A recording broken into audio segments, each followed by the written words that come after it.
This video is about a deadly presentation tactic, the dead drift, and one of the most effective flies ever invented, the woolly bugger.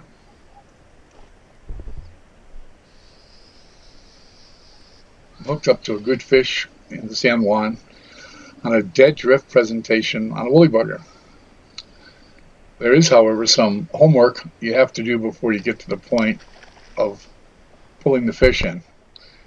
And one of the things to think about is how deep is the water you're fishing, how fast is the water, where are the fish in the water column, and where you want your fly to be.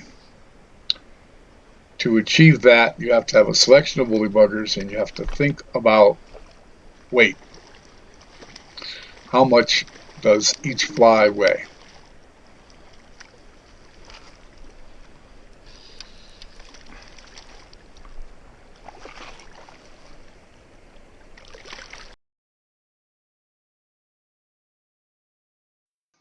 Here's a small scale I use to weigh my flies. It's important to have a selection of flies in different weights and different configurations to fish all the water necessary. Some of these flies have no weight, and some of them are very heavy, as you can see as I place them on the scale.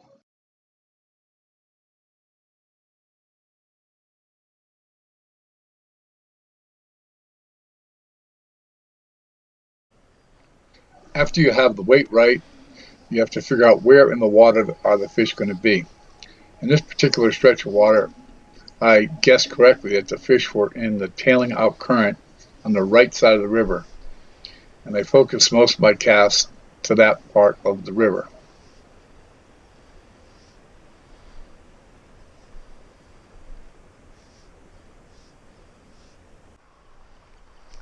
This clip is a demonstration of line management to control the rate of drift. You can see me throwing right angle mends in the line, so I can, for two things. One, I can control my drift, slow it down to the speed of the current, and two, I can watch that line for any side of a take. When it starts to shoot out into the current, it's a good indication I have a fish.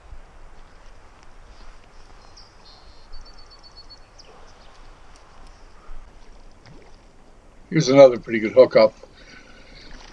And the three things that I want to stress when you think about fishing dead drift woolly buggers is, number one, the weight of the fly, number two, the depth and the speed of the water, and number three, line control.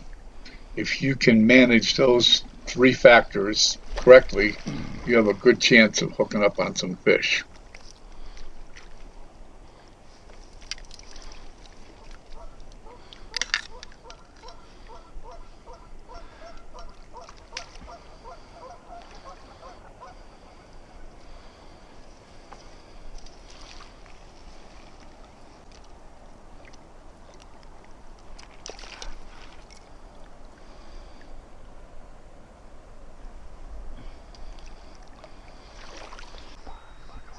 I'm using a Douglas 4-weight floating line for this kind of fishing.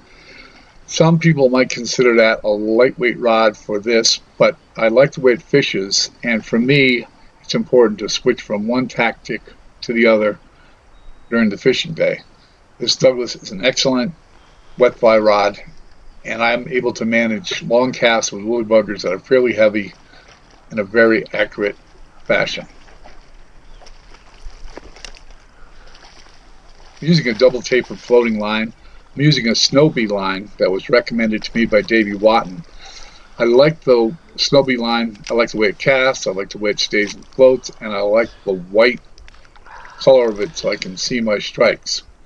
Double tapered lines are easier to mend and easier to control in the water column.